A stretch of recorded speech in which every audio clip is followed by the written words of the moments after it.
Hello and welcome to the New Moon Tarot reading for June and the new moon that just fell about half an hour ago at 11:53 a.m. UK time on Thursday the 10th of June 2021.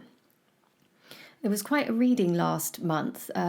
It felt slightly different from the previous readings that I've done in this series, and I am not sure why or how, but I do trust that that has shown up for you in certain ways that have made it stand out. And I'm wondering, before I draw the cards, or before I turn the cards over rather, because I have them lying face down in front of me here, whether there is going to be any connection between last month's reading and this month's reading, or whether last month's reading really was that break and transformation that felt very clearly that it was coming through in the card meanings, or whether that transformation is still taking place and therefore the cards will reflect some sense of continuity. So we will see. It's interesting as well that we have just come out of an annular solar eclipse. Didn't really notice it outside, but I, for one, certainly noticed something going on inside, and it felt very quiet and very thoughtful. And so it felt right to draw the cards just after the new moon and eclipse. Sometimes I do the reading a couple of days before. Sometimes I'm prompted by the cards to do the reading afterwards. It felt right to do the reading, like last month, pretty much on the nose in terms of when the new moon was exact.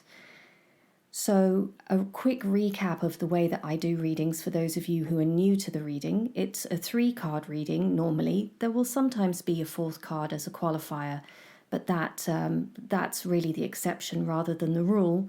And the first card is the foundation card, card number 1. That is something that is happening or has already happened, and that is in some way paving the way or forming the foundation for the current weather, the theme card, which is card number 2. And that theme will be something that is prevalent in your own life, perhaps even in the world at large, over the next 4 weeks and then beyond. But the 4 weeks will be a peak of that, and even though the influence may carry on. And then the third card is the card that I always think is one of the more important cards in terms of the way that I do readings, and that is the card that gives you some kind of agency, the tool card, the card where you can interact in a meaningful way with the other 2 cards. Because cards 1 and card 2 card 1 is pretty much out of your control because it is currently happening, already happened. And card number 2 is a sort of archetypal theme, and that is also very much out of our control as far as my own approach to the cards is concerned. But card number 3 is where we meet that archetype or that archetypal situation in a way that feels meaningful for us, that we choose how to meet it, and perhaps why it is that the theme card is important for us. That is a brief introduction to the 3 cards, and I'm going to go straight into the reading. It feels rather quicker than normal, and I think perhaps because of the eclipse, there is just less room for a lot of speech, and rather just for more of a sense of getting the message across as succinctly as possible. So the first card, which is the foundation card, so again, has happened, already happening, is the Hermit. And the Hermit has cropped up before in readings, not last month. I'm not sure whether it was the previous month or the month before that. But the Hermit is one of the major arcana cards. So that is an important card in as much as it is to do with not only the day-to-day archetypal situations that we face, but also to do with our own spiritual development, our own soul path, however it is that we see that, however it is that we describe it. I would describe it as the journey of the self, or the journey towards individuation, which is the journey towards breaking away from the crowd, breaking away, becoming your own person. And becoming your own person, that means on your own terms fully, which means fully separate from other people. And the Hermit is really that point of separation. It is that moment of going within. There have been cards in the major arcana preceding this immediately, because I do sort of see the journey through the majors as a sort of chronological journey, even though we sort of jump back and forth and some work in parallel. There are several journeys going along at the same time. But if we look at the broader strokes of one's life, I think that the major arcanas form a sort of chronicle of the fool's journey, or the journey of the soul. And the cards preceding the Hermit are really ones that are relatively extroverted. So you have the Lovers as card 6. You've then got the Chariot as card 7, which is, so you've got the meeting of the other, and then the lining up of the two in order to move forward, and then the marrying of the learning to negotiate between the sacred and the profane in the Strength card, which is card 8. And then once all of that has happened, there is this time of integration and introspection, an invitation to go within, and that's the Hermit in card 9. The Hermit doesn't necessarily mean that you are separate from people physically. It doesn't necessarily mean that you are spending time alone, though that is very much often the case, and particularly right now for many of us around the world, there has been an enforced sense of aloneness, what with isolation and with lockdowns and all of our, the restrictions on movement and things like that.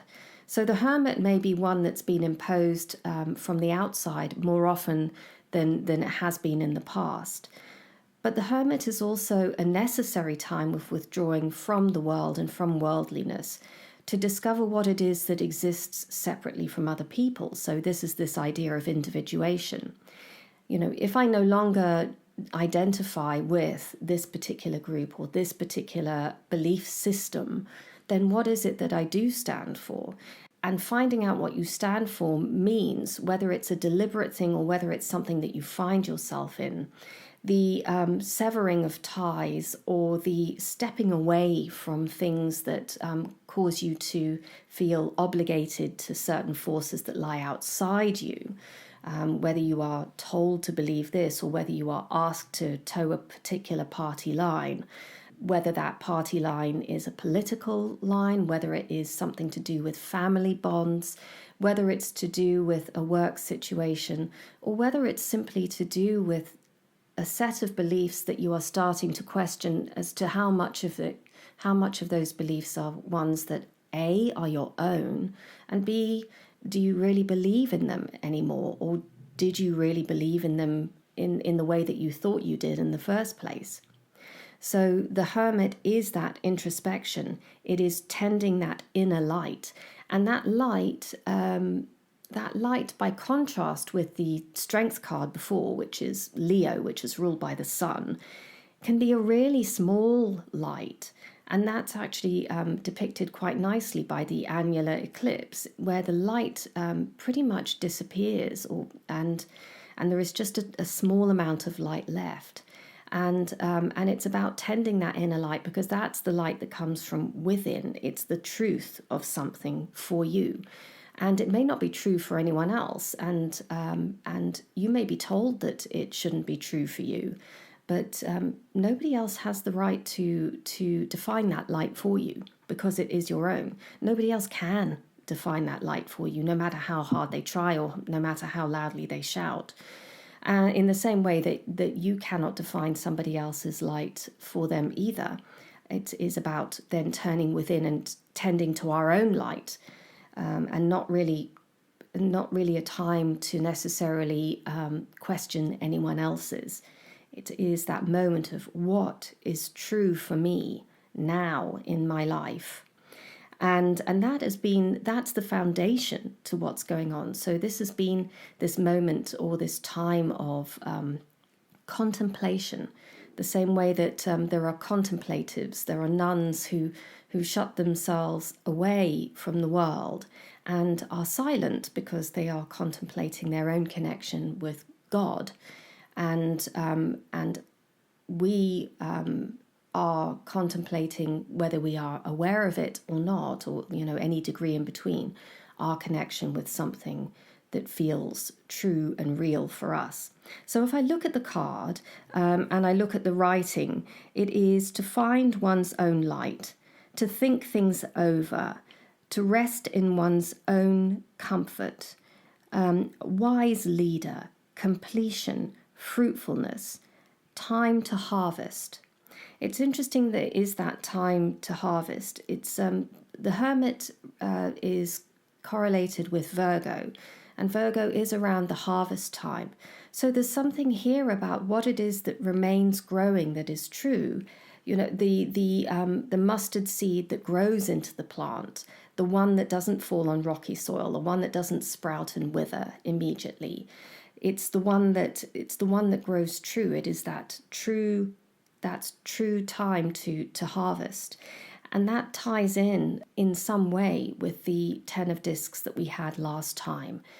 And that idea of understanding that what it is that you have is something that really has reached its peak of fruitfulness.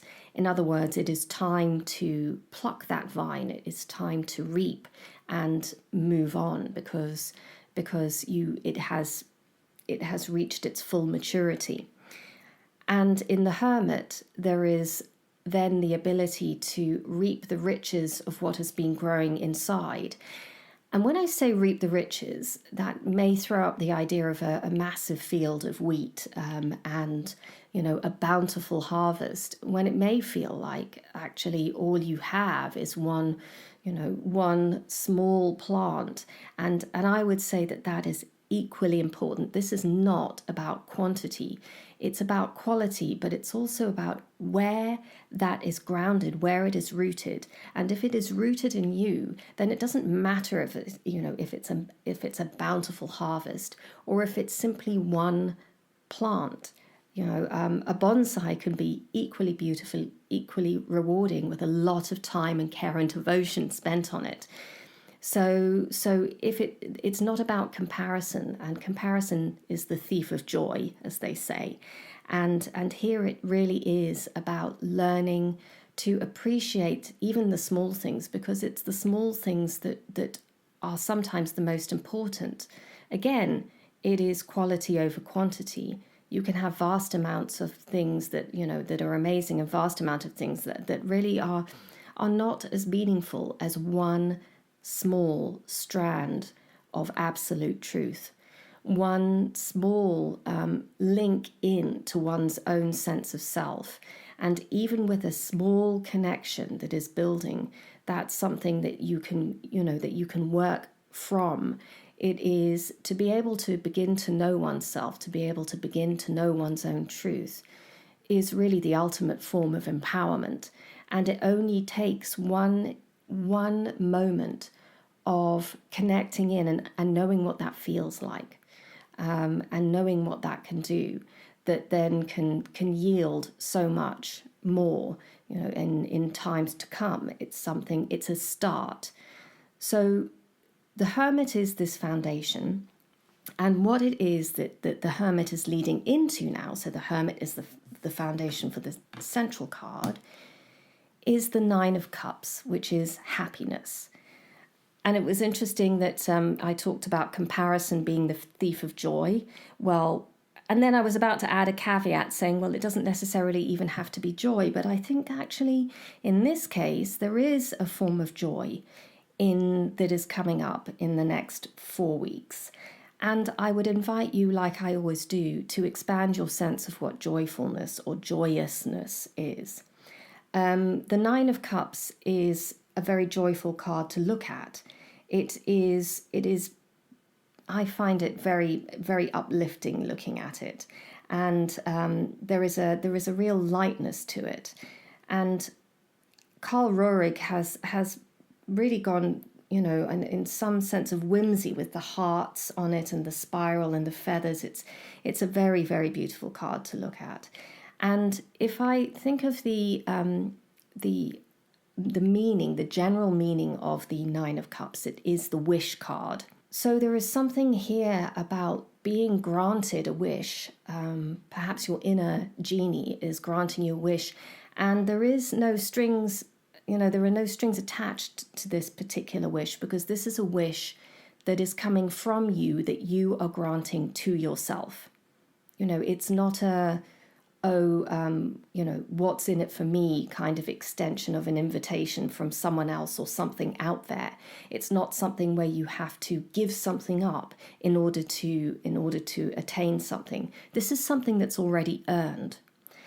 You have earned this from what you have put into the work that you are doing on yourself. And when I say working on yourself as well, that doesn't need to mean effort. Sometimes working on yourself can just simply be a matter of holding yourself still enough to allow things to come to you, the good, the bad, and the ugly. We don't have to actively work on things. The psyche has a way of working things out. And actually, one of the greatest things that we can do in terms of our own spiritual, psychological development is to get out of our own way and to bow to a power that is greater than us, that has far more influence on us than our conscious minds do. So there may be something, it may be that you feel like you haven't earned this, and that may not necessarily be true. In fact, I would question if you feel a sense of lack of deservingness around the Nine of Cups, because I think that might be the thing to focus on, is why you would consider that you wouldn't be deserving of this card coming up. It's interesting that we tend to shy away from the so-called negative cards, let's say, for example, the Nine of Swords. But equally with the Nine of Cups, there is the flip side of that, which is a sort of too good to be true kind of feeling that many of us will get, which is simply the same thing. It's that idea of fear, what's going to happen or what's not going to happen in this case. So the Nine of Cups is one to, I would say, be receptive to. This is not about forcing or anything like that. Again, there are powers that are going on here. There are things that are going on that are greater than you and your conscious mind. These are archetypal cards, and the more that I work with tarot and the more that I work with clients and the more that I work on my own process, the more I understand the less control that I have over circumstances. And so it is to invite everything in. And in this case, it is the Nine of Cups to be invited in. Give the Nine of Cups a place at your table, because it deserves to be there and you deserve to have it at your table. And I'm going to see if there's any writing on it that is anything other than happiness. Let's see.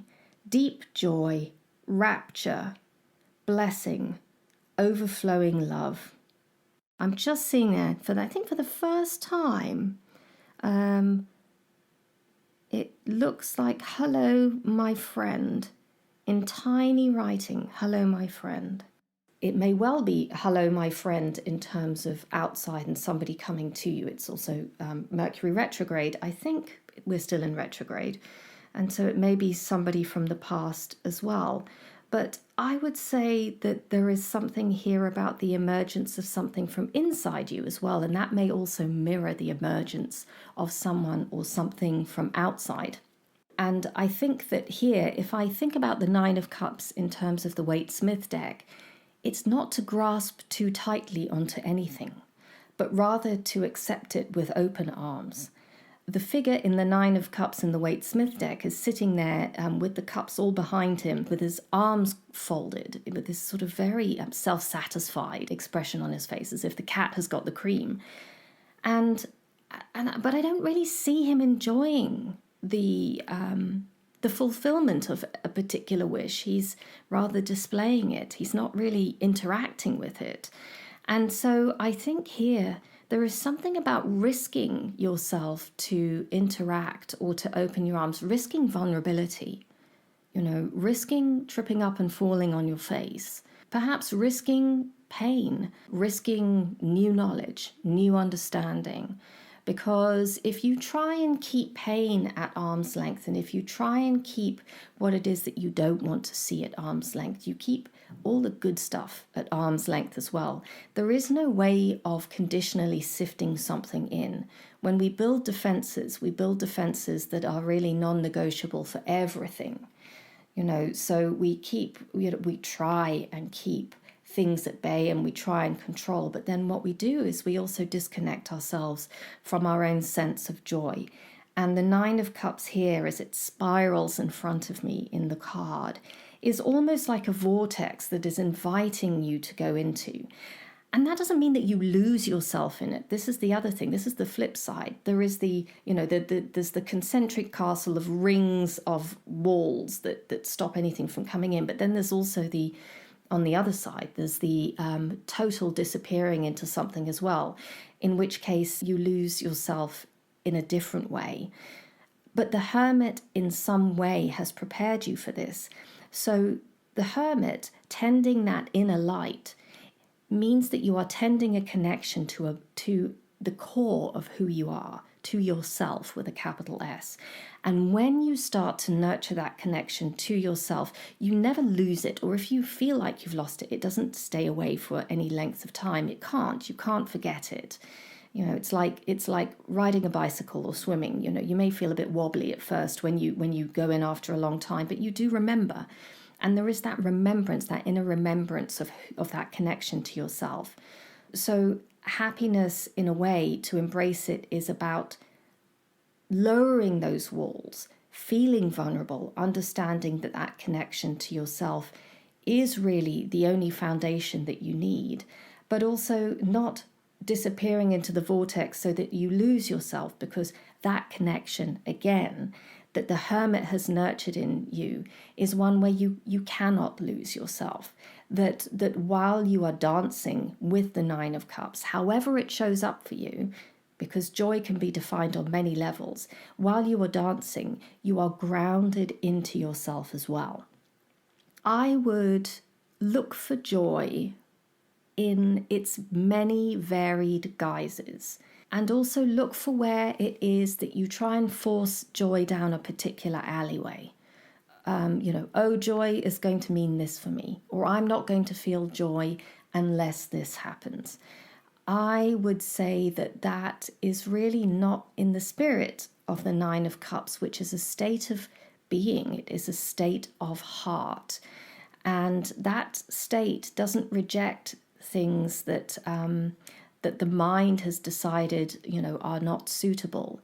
The heart rather accepts in and transforms, and also accepts in and allows you to be transformed as well in the process. I just wonder how happiness is going to show up this month. And it's interesting that really we've got a 9 in the Hermit, we have a 9 in happiness. And if I look at the Hermit and this little bright star that's in that space above the face of James Dean, as far as I can see, that bright star sort of turns into the center of the vortex on the same level in the Nine of Cups. This is an inside job. I know that that's a bit of a cliche. Well, it's a lot of a cliche, actually. But unless and until you can experience it as an inside job, that's what it simply remains, as a cliche. But actually, when you do experience it, you then understand and know why it is that it's an inside job, and why that's more precious than anything anyone can hand to you, with some kind of hope that it's going to lift you out of your current state, that there is going to be a knight in shining armor, whether that knight is human or in the promise of something that is different from what you're experiencing, coming at you from outside.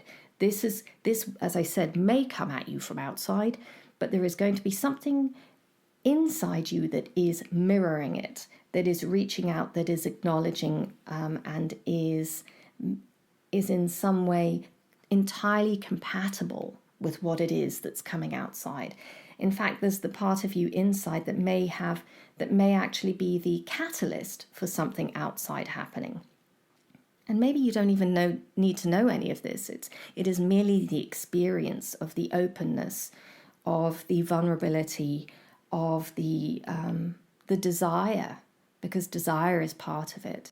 Being open to your own desire. And maybe that in and of itself is the Nine of Cups, is being open to your own desire, perhaps for the first time, without necessarily putting a shape or a form on it, but just being able to feel your desire, because these are cups, these are emotions. It is the watery body, it is feeling based, it is coming up from the unconscious. This is not the mind, it is more etheric than that. And its content will be one that is felt in the body as opposed to simply in the mind.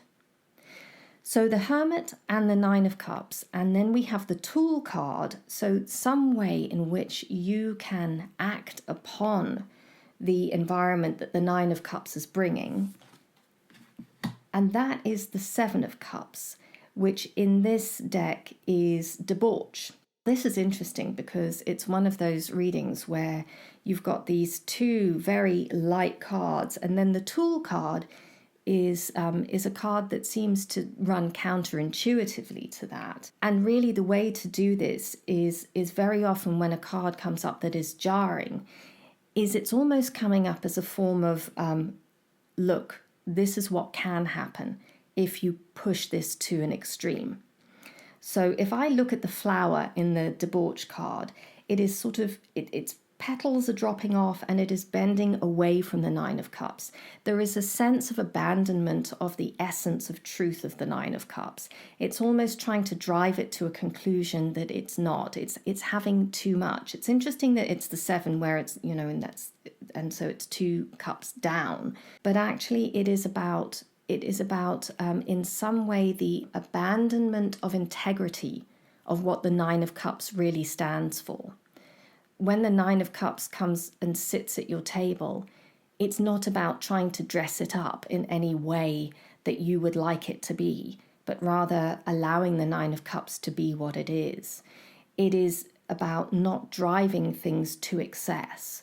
There are many cautionary tales, if you're given one wish, and there's the Nine of Cups with the wish card, and you think of Midas, for example. Well, everything I touch, I want to turn to gold. And then, of course, he turns his own loved ones to gold. And I think that the debauch has something to do with that here. It is, be careful what you wish for. Be careful of patterns that take you back into old habits that really are self-defeating. The thing that you wish for, is it what you've always wished for? And if it's what you've always wished for, what have you got when you've wished for that before? Because are you wishing for something different this time? And do you really think that that's going to be the case? Or are you in a state of hopefulness rather than in a state of openness to something new? Remember, last month, it was the end of something, the cashing of something in. One door closes, another door opens. There is a sense of transformation. I think that because we're creatures of habit, we tend to want to try and repeat. It's not that we're wanting to try and repeat. We'll just keep trying the same thing over and over again, hoping for a different result. And I think this reading has got a very, very strong caution here about that. It's almost as if, there might be a part of you going, oh my goodness, I've got the Nine of Cups, that's the wish card. Perhaps if I go after the thing that I've been going after, for a long time, or that has evaded me in some way, perhaps this time I'm kind of being given permission to ask for it again, and then this time I'll get it. And I'm not necessarily sure that the Nine of Cups really wants to play by those kind of rules. The Hermit certainly teaches us that there are different rules. In other words, the rule of the self is to listen to the voice of the self rather than to listen to the voice of addiction. The idea of time and time and time again, repeating patterns, going back, and, just that sense of more of the same. I think that there is a creative approach to the Nine of Cups that really takes us away and out of the world of debauch. And I think the trick here is to catch yourself when you start to bargain with the idea of happiness and what it is that you want it to look like, rather than what it is that's actually being offered to you, which may look like something you don't recognize. And if you don't recognize it, then maybe that starts to feel like it's, not a good thing because you don't know what it is. And, we're kind of programmed to be mistrustful of things. But if you don't recognize it, it's because you don't know it. And if you don't know it, then perhaps you haven't done it before. And if you haven't done it before, then perhaps, you're not repeating a pattern. So I'm going to pick up the debauch card and see if there's anything on it that also holds a clue. Frustration, that's one. And everything else appears to be in German. Yes, or surfeit as well. Frustration and surfeit. Oh, hyperactivity. There we go. So there is this frenetic sort of overload of movement, of behaviors. It's almost as if there is a sort of, it's what Jung would have called a complex. So a complex is very much embodied in the debauch card. It is lifeless, a complex, because it lacks the self. The complex is it's a set of thoughts, behaviors that constellate around a particular thing, and they drive your behavior. And it is very often, we are most likely to be aware of a complex through our emotions. And it will be emotions that are in some way running away with us. A sense of agitation, a sense of frustration, a sense of hyperactivity. And those are the things that then really drive us back into the patterns and behaviors, because complexes they will be unique to our own psyche. They will be things that are very, very familiar to us, because complexes are defenses in a way. And so therefore, when we notice the presence of a complex, when we notice the desire to push things a particular way, a sense of like heightened pulse racing, or excitement or anger, or sort of twitchiness, then a complex is may well be present. And with that means that you have the capacity to repeat something that's gone on before. So debauch is that abandonment of truth, of integrity. It's the abandonment of the integrity of the self. I remember there was a phrase that I used. I wrote about the debauch card several years ago, and there was a particular phrase that I will add in the notes to wherever it is that you're reading this, because I think it sums up exactly what it is that the tool card is warning us about here. It is saying, do not go this way, in a way. The tool card is in this instance not something you use, but something to be aware of. And I guess you can use it in as much as, by being aware of it, you can very much apply and say, well, is this something that I tend to do? Am I catching myself, in these same feelings? Are the same feelings coming up? Is there a sense of sort of feeling compelled in some way by something inside? Do I feel in some way that I'm on an escalator rather than walking freely in a landscape? Because that idea of the escalator, in other words, you've stepped on and there is a sense of inevitability about where it is that you're going. And not only that, but a sense of not being able to step off. The path narrows down to a single point. Then you have committed to something that is a well-worn path. It is one that is well worn because you have been down it many, many times before. It is worn down a deep groove. So once you step onto it, it's quite difficult to get out of it. But you can if you catch yourself. And I noticed with debauch as well in the card, there's that cracked, dried ground. There are the deep grooves. There is nothing that can grow here. Everything is jagged. There is the hope of the Ace of Cups being separated by that stalk on the left-hand side. It is more associated with the rest of the reading. So I would say then that if you do feel that sense of debauch, of being out of control, of being a little bit ragged at the edges or a lot ragged at the edges, of realizing that you're going into old patterns and habits that may actually steal the joy, that may actually remove the wishes, the Nine of Cups, even while you feel like it promises some kind of happiness, you suddenly realize actually no, it doesn't. The Nine of Cups kind of dissipates as soon as you go on that. The idea then is to go back to the ace, that single cup. Remind yourself, remove the other cups. What is it that matters? If I strip it all away, what is it, that is left? And the ace is the purest expression of cups. It is unconditional love. It is the love that starts with oneself. And if you find that hard to accept in yourself, remember, it may only be a single mustard seed that you need. It may be that the hermit has just pointed you to the one strand that you can go back to. And it may feel like a risk, and it may not feel anywhere near as exciting or as potentially romantic or, as full of, bells and whistles as the other way that you are very familiar with. But I would trust that perhaps actually that the Nine of Cups will then present itself to you in a different way. And as I said, it may be unfamiliar. Don't dismiss it because you don't recognize it. Remember that. Don't dismiss it because you don't recognize it. If you know it all too well, then that actually might not be it. Remind yourself what all too well has brought you in the past. Oh, I know this all too well. That never really suggests a fabulous outcome, does it? Oh, I know that all too well. I know him all too well. I know them all too well. I know this situation all too well. If you don't know, then I would suggest, just stop for a minute. Take a page out of the Hermit's book. Be still. Be still and know. Take yourself away from the voices outside clamoring. Take yourself away as much as you can from the voices inside clamoring. What is the truth to you?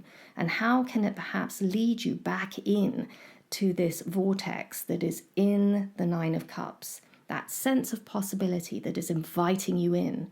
I mean, even the flower in the blasted flower in the Seven of Cups is somewhat attracted to that, even while it's sort of trying, it's kind of going off the edge of the card and dying the other way.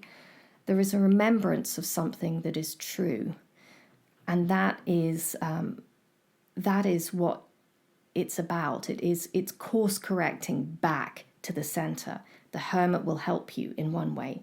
The Seven of Cups will help you in another way, and course correct back to the center. And that is course correct back to your own center as well. The one that has something for you that may be a surprise, albeit a pleasant one, or maybe has a sense of mystery to it as well. And that perhaps is really the most important thing, is to have that mystery and not try and solve it or not try and put an interpretation on it, but rather to let it dance in front of you. And the Hermit knows how to do that. The Hermit knows how to sit there and tend to the flame that is a mystery that dances in front of him, but is the one that lights his way as he moves through a landscape that may not necessarily be all that intelligible. He may not be able to see that far ahead of him, but it lights his way enough for him to see the next step and the next step and the next step. So see how you feel when you step towards happiness or that card, knowing that it may show up differently from what you're expecting, and see how you feel when you're faced with it. And then, see how you feel about the Seven of Cups and the Hermit, and how you feel about maybe that tiny nascent connection to your sense of self inside, and what it's saying to you about what it is that you can do next. I'll leave it at that, and I will speak to you at the next new moon. Until then, take very good care. Goodbye.